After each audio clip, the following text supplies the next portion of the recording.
Hello everyone, Michelle here from Gardening TLC. Welcome back. As you can see, we got some snow. We got about 10 inches of snow about a week ago. Then we had another snowfall where we got 3 inches. And then last night we got another snowfall and we got between 2 and 3 more inches. I thought we'd take a tour of the garden, see what's going on out there. We've got some fresh powder. It was kind of a light snow. So let's go take a tour. Are you ready? Come on.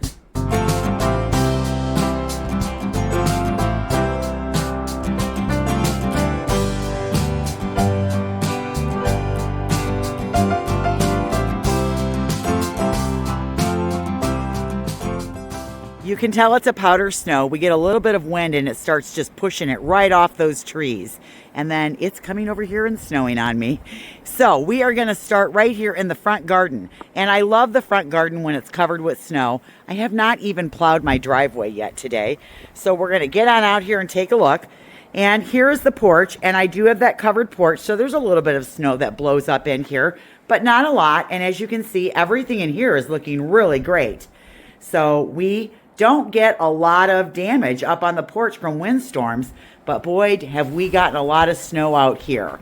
So I do love the trees when they are all covered with snow like this. I will be coming out though and knocking some of the snow off some of my evergreens. As you can see here, this boxwood looks like it wants to splay open, and I don't want there to be a lot of damage from the snow, so I will come out and knock a lot of that off. But let's traipse through the snow.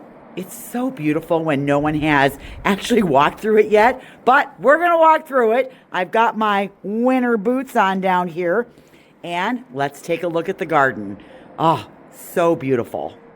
I know where the paths are, so it should be very easy to walk through. As you can see, you can't see everything in the garden, and snow does provide a great insulator in the garden when you can cover a shrub completely like this. But if they start to flay open, then that is when you kind of want to get some of the weight of that snow off of your shrubs. I like that you can see the structure of all the different things that we left up in the garden. Yes, some things are buried, but there's a lot to still look at out here. All right, so as we continue to walk through the garden, you can see our winter berry out here is looking really pretty in the snow. You can see them peeking up through there. I am going to be planting more winter berries next year. So these are the little sprites, and I really like them, but I actually think that I'm going to be adding some larger ones as well. So I think we're going to go out towards these arborvitaes out here on the other side of the property, and I think we're going to be putting some more red twig dogwoods and some more taller winter berries so that we can harvest off of that without having to come into the garden. All right, we're going to turn around and take a look this way. And you can see my footprints down here. There's a lot of snow on the ground. Oh, but I love it. It looks so pretty and fresh. Let's go to the cottage garden. Coming into the cottage garden. And yes, the garden definitely looks a lot better after snow when there's not 14 inches of snow on it. This is our calicarpa here. I like the way it's splayed out and it's holding the snow. Now, those berries won't last long on there. They will eventually kind of just dissolve and break apart. This is a shrub that I have to cut back to the ground at the beginning of every year. But you can see here, those little berries are still in there. And I do like the structure that provides in the winter with the snow on it. Not a lot going on in the cottage garden. We did leave up some of the shrubs in here. We left up a hydrangea. We left up some of the hibiscus. You can see our tree in here. But we cut back all the red twig dogwoods this year, so that we don't have that beautiful red color like we did last year. But, I got sawflies this year, and I thought it was wise to cut back that foliage all the way to the ground. Or not the foliage, but the branches. I took that all the way to the ground, and then we disposed of all of the foliage. And then we're actually using the branches over at the garden center. But the other thing is, you really do want to cut back your red twig dogwoods every couple of years at least. Because if you don't, you really lose the vibrancy of those red stems in the winter. So you do need to do that. So we do have some really pretty persistent crabs on our little crabapple tree here. And these are larger ones. But I think that those look so nice with the snow on them. And the birds will eventually come and eat those. Usually crab apples, though, are like the last thing that they eat in the winter. Now over here, we did leave up some of our perennials, and we left our pencil point junipers. There's another hibiscus over there, and then we've got our serviceberry. But I leave the lanterns out here. You can kind of sort of see the outline of the fire pit and the tables out here still. But then look at all the pretty snow-covered arborvitaes that we have. And those arborvitaes have really grown in the last couple years. So it won't be too long now before they're tall enough to create a screen. That will be so exciting when that happens. All right, we're going to come back along the other way. I did clear the arbor of the Thumbergia that was on there so we can see the structure of that. And next year we'll try a different annual vine. Good thing I know where all the paths are, or I'd be tripping on rocks. All right, we have another crab apple here. This is a prairie fire crab, and again, it's got those beautiful persistent crabs on it. Isn't that great? We've got an elderberry here that's looking a little scraggly, but we'll be cutting this guy back to the ground as well in late winter, early spring, and I'll take you along when we do that. Back here, we have a lot more going on in the winter than we ever have before, but we did get a lot of snow back here.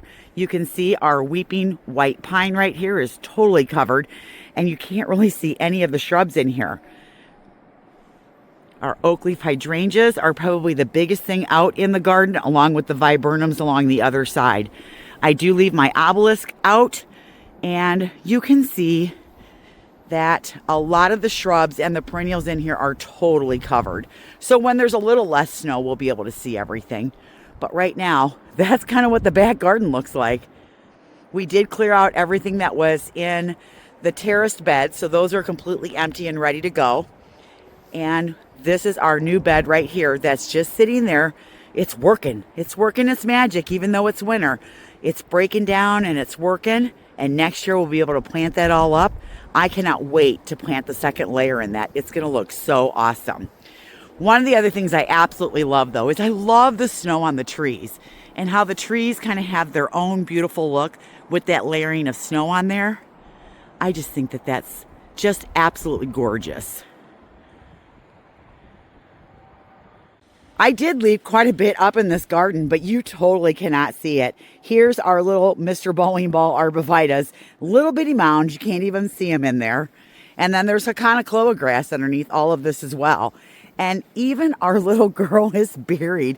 You can see her little face in there, and that's all you're going to see. All right, I do know that the steps as we come around the corner are right up here. And so we're just going to walk up these steps. Here we go. This is some deep snow. Now that we're at the top of the hill, we can see the sidewalk bed, which isn't this a night and day difference from how it looks in the summer with all those colorful annuals in the bowls and oh my goodness. So one of the things that I'm going to be doing next year is a project over here to the right. So I do believe that we're going to be putting in a boxwood hedge, and then we're going to be planting on the other side. So I don't know how deep I'm going to go, but I do know I'm going to be creating beds on both sides of the sidewalk. So that's coming next year, and that's going to be a really fun project. As we spin around here, that kind of gives you some perspective of how much snow we got. And there's a backed up look. You can see that's where I just came up the steps. But the arborvitaes look so pretty with the snow on them. All right, down the sidewalk we go. I did get my hook up, though, in this tree here. I've got to get my suet feeders out.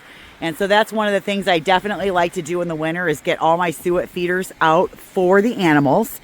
And you can see that we had some kind of animal over here. I can't tell what the tracks are now.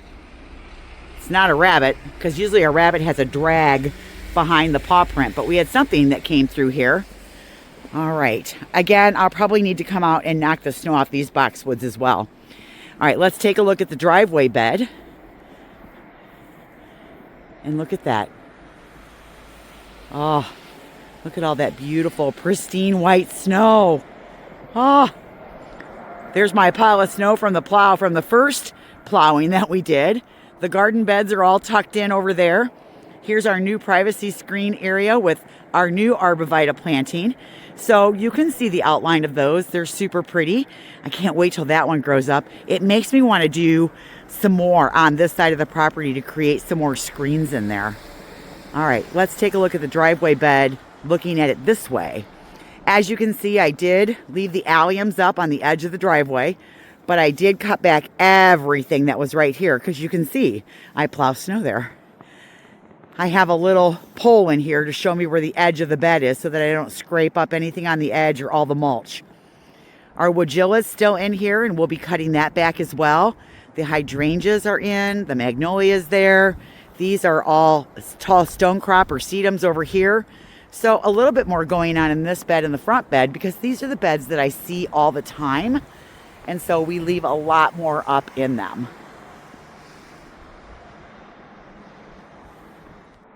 One of the things I love about my property is this tree line that I have that separates my property that I actually live on with the back property. And it runs basically from here all the way down this line right here along the whole border of my property. Now it does keep going and it follows the line of the neighbor's property down to there as well. And behind this, there's a big field. And I own the big field as well, from way down there to basically way down on the other end to the garden center area. And so there's 16 acres back there. And if you continue to walk, you'll actually hit the highway. And so we don't really do a whole lot back there. It's undeveloped property. I think when we bought it, we had plans for something and we just never got to it. And, you know, life gets in the way. You get older, you start doing other things. So now I think, I don't know if we'll ever develop it at this point, but we do have all of that property back there too. And it is a wildlife haven back there. Lots of animals live back there. So as you can see, we're back in the front garden. And I just want to run down here real quick and take a look at the side garden next to the she shed. Which, oh, my door flew open again. I'm going to have to buy a new lock. I can't keep that door shut. It keeps opening. I probably just need to go get a brick and put it next to it. All right, so here's the side garden here. These are our purple pillar hibiscus here. And it's interesting how this one is bigger and fatter than these two. And they were all the exact same size when I put them in. All right, we've got our new arborvitae in here. Looking pretty. And again, we have another crab down here. This is a firebird and it also has its little persistent crabs on it. And then we've got our Vanderwolf pine down at the end. And I did not cut anything back in this bed. I left everything up because it was so new. I wanted to leave all the perennials up so that the crowns were protected. Now they've got some snow on them and that will protect them as well. Oh, kind of give you a view going this way too. I love the snow-covered trees.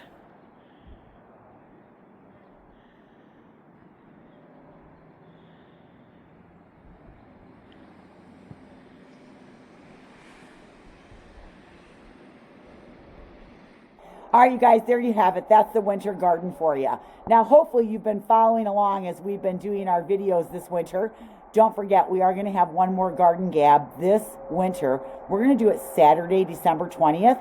So if you have something that you want to take a picture of your Christmas or winter decor, whether it's inside, outside, a pot, your fireplace mantle, your Christmas tree, whatever it is, make sure you send that in. Turn your phone longwise so that way we have a landscape portrait of that and it fits on the screen when I do the video, and send it to this email address right here. On the 20th, we'll share all of your pictures and we will have just a great time. All right, so that's all I've got for today, you guys. I hope you enjoyed that short tour of the garden. But I'm Michelle and we'll see you in the next one. Bye, everyone.